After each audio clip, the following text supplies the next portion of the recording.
Bác sĩ nói cái thay năng mở cái install DNS server hay năng configurationในក្នុង Linux ហើយមុននឹងចូលទៅការធ្វើ configuration យើងត្រូវ install សិនអញ្ចឹងដើម្បី install បានយើងប្រើ yum install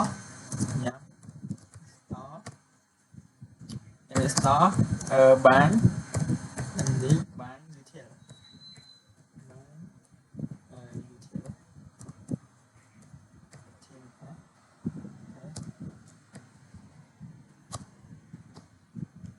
ហើយវាកំពុងចាប់ដើម install យើងរងចាំនាទីសិនណាអ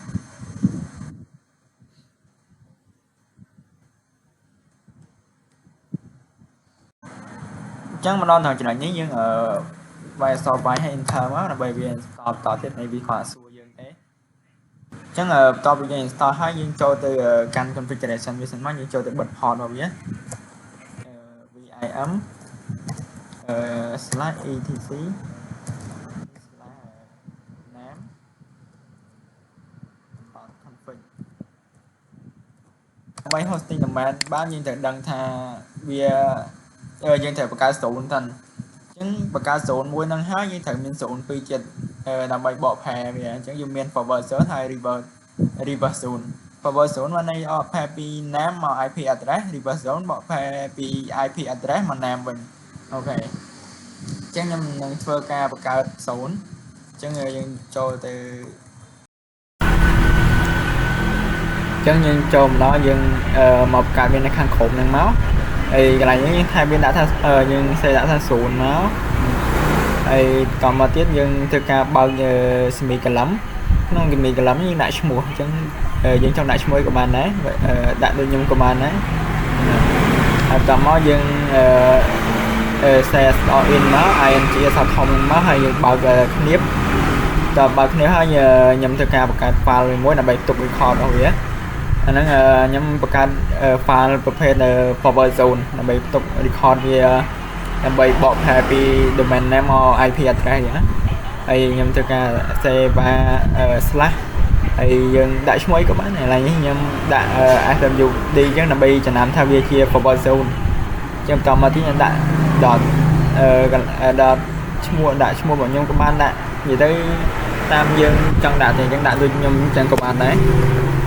តទៅយើងបិទមីកឡំវាមួយខ្ញុំភ្លេចបង្កើត type អញ្ចឹងយើងដាក់ type នេះជា master zone អូខេព្រោះអាហ្នឹងtype វាជា pen master ដោយសារយើងអត់មានបង្កើត secondary zone អីទេយើងបង្កើតវាជា master អញ្ចឹងមកហើយឥឡូវ update យើងបិទវាចោលទៅកុំឲ្យវាញ៉ៃយើង update ទៅអាចerror configuration របស់យើងអីចឹងយើងបិទវាយើងដាក់ណាំអញ្ចឹងមកតាមហ្នឹងហើយcomplete បិទ semi column នៅកន្លែងវងគ្នារបស់យើងផងនៅខាងក្រោមហ្នឹងអូខេចូលបិទហើយយើងសែវហើយចាក់ចេញវាមកតើយើងចាក់ចេញយើងធ្វើការចូលទៅកែ file ហ្នឹងខ្ញុំvim វាមកយើងចូលទៅបង្កើត record ហ្នឹងហើយfile ដែលយើងមកបង្កើតមិញហ្នឹងយ៉ាងណាអ្នកអាច type តាមខ្ញុំបានចឹងហ្នឹងហើយខ្ញុំដាក់ឈ្មោះវាតាមហ្នឹង0 decline etc ខ្ញុំដាក់ var វិញដោយសារមិញខ្ញុំបង្កើតវាជា var ខ្ញុំមិនបានដាក់ etc ទេកន្លែងហ្នឹង vim var ចឹងមកហើយយើង enter វាដើម្បីចូលទៅបង្កើតអញ្ចឹងខ្ញុំមាន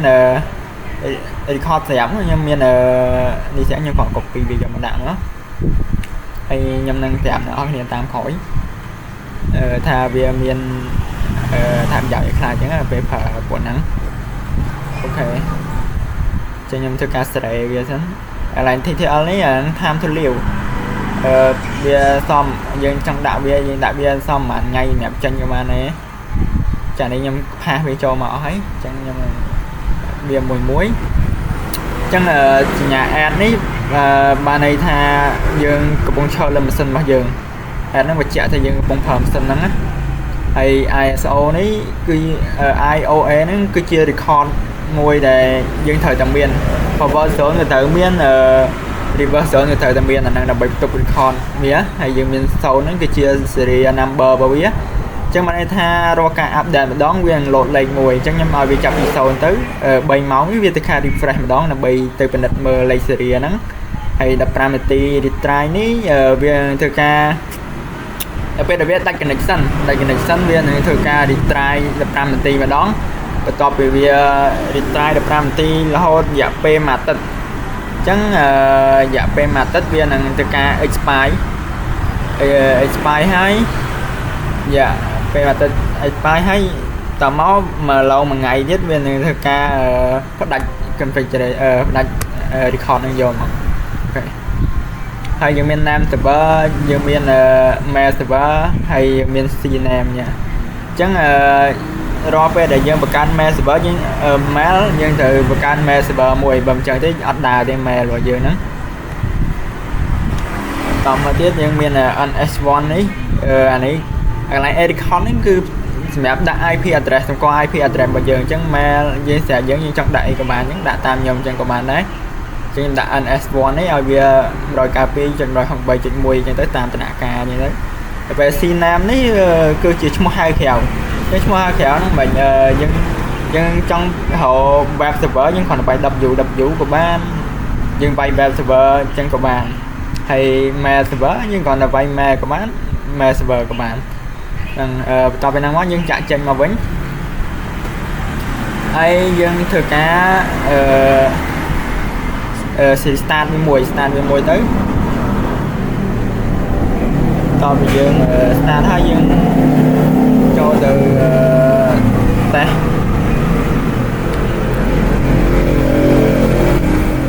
អូខេយើងអាចប្រើ0យើងប្រើ check 0ដើម្បីធ្វើការ check ថាយើងមាន error អីអត់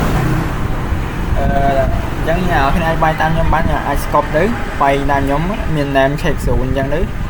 ហើយកន្លែងហ្នឹងចាំកែដាក់ឈ្មោះរបស់យើងដែលយើងបានបង្កើត domain name 0របស់យើងមិញហ្នឹងrecord របស់យើងមិញហ្នឹងយើងដាក់ត្រូវឈ្មោះត្រូវអីរបស់យើងមកកន្លែង0ដាក់ត្រូវតាម0របស់យើងដាក់ឈ្មោះទេកន្លែងហ្នឹងបើដាក់គេដាក់អីដាក់តាមហ្នឹងវិញហើយយើងទៅកែ enter មកអូខេឆែកទៅវាដាក់សារ0អត់មាន error អីទេអញ្ចឹងបន្តមកទៀតខ្ញុំនឹងធ្វើការទៅ test ជាមួយ machine client machine client ខ្ញុំយក computer ខ្ញុំធ្វើ machine client ហ្មងហើយខ្ញុំចូលទៅកាន់ CMD របស់ខ្ញុំហើយធ្វើការនេះវាឈ្មោះsorry កន្លែងនេះយើងត្រូវដាក់ ns lookup ns lookup អូខេវាអត់តន់ស្គាល់ទេប្រហែលជាខុសកន្លែងណាមួយខ្ញុំធ្វើការទៅ config វាតិចសិនអញ្ចឹងខ្ញុំធ្វើការរើវាអីដោយសារតែខ្ញុំអត់បាន restart អញ្ចឹងយើងដាក់ system restart វាមកនេះកន្លែង system restart name ហ្នឹងហើយ restart ហើយយើងចូលទៅតាមភាសាទៀតខ្ញុំប្រើ ns lookup ដែរns lookup អញ្ចឹងមកហើយយើងដាក់ឈ្មោះដែលយើងចង់ឲ្យវានេះខ្ញុំដាក់ www. នេះ domain របស់ខ្ញុំហ្នឹងដោយសារតែ www គឺវាឈ្មោះហៅក្រៅរបស់នេះweb server ហ្នឹងហើយ web server អញ្ចឹងខ្ញុំវាយមកនេះវាបង្ហាញ IP address របស់វាយើងបង្ហាញឈ្មោះផងវាបង្ហាញ IP address ផងនេះអ្នកអាចមើលវាបាននេះគឺជា IP address 0.0.3 ហ្នឹងអញ្ចឹងខ្ញុំចូលទៅបើកនៅក្នុង configuration ឲ្យអ្នកគ្នាបានមើលម្ដងទៀតអូខេនេះអ្នកគ្នា configuration web server គឺ 192.168.0.3 ហ្នឹងអញ្ចឹងយើងចាក់ចេញវិញមកហើយខ្ញុំធ្វើការ test វាជាមួយ mail server ម្ដងអញ្ចឹង mail server ខ្ញុំ type វាដាក់ mail ទេក៏បានដែរហ្នឹងហើយដោយសារនេះឈ្មោះហៅក្រៅវាយើងចង់ដាក់ mail server ក៏បាន mail ទេក៏បានអូខេវាចេញលុយអ្វីដែលយើងបានដាក់អញ្ចឹងវាចេញ 0.2 អូខេអញ្ចឹងយើងធ្វើការ test តែពីរហ្នឹងបានហើយយើងធ្វើការចូលទៅធ្វើ reverse 0ម្ដង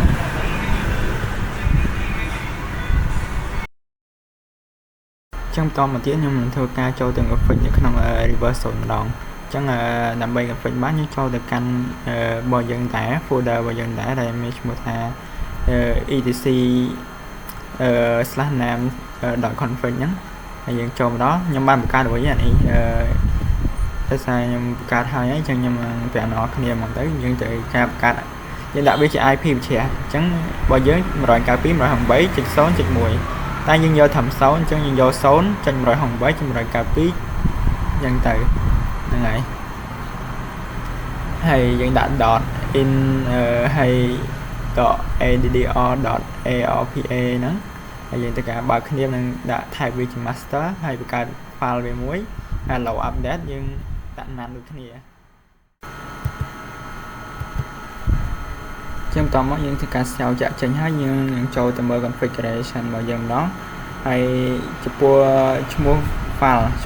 អ្នកនរគ្នាអាចដាក់តាមខ្ញុំក៏បានឬក៏ដាក់ផ្សេងពីហ្នឹងក៏បានដែរខ្ញុំដាក់បើខ្ញុំដាក់ var ហើយ name d 192.168.100 អីចឹងទៅអាហ្នឹងតែយើងចង់ដាក់ទេហើយបន្ទាប់ពីហ្នឹងមកយើង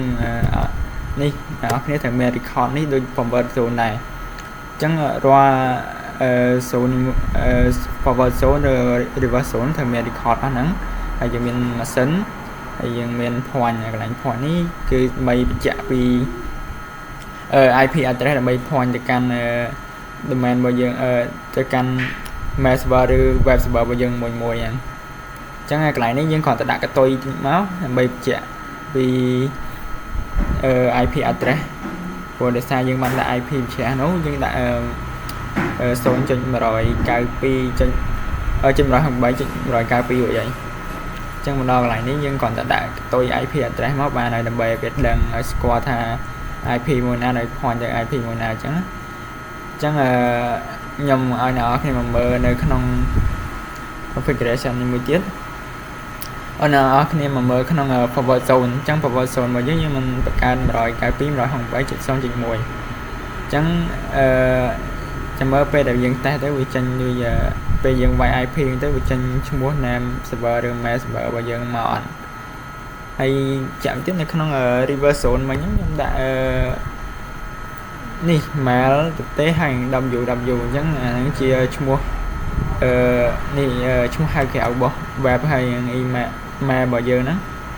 អញ្ចឹងបន្ទាប់ពីយើងធ្វើការ config ហើយយើងធ្វើការ restart ដើម្បីឲ្យបើយើង configuration របស់យើងដំណើរការបានហ្នឹងហើយបន្ទាប់ពី restart ហើយខ្ញុំធ្វើការចូលម៉ាស៊ីនរបស់ខ្ញុំតេស្តជា client ហើយខ្ញុំចូល CMD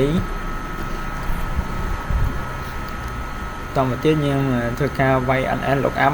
យើង YNN lookup ដូចយើងវាយឈ្មោះ domain ដែរតែនេះយើងវាយជា IP ម្ដងចឹង 192.168.0.1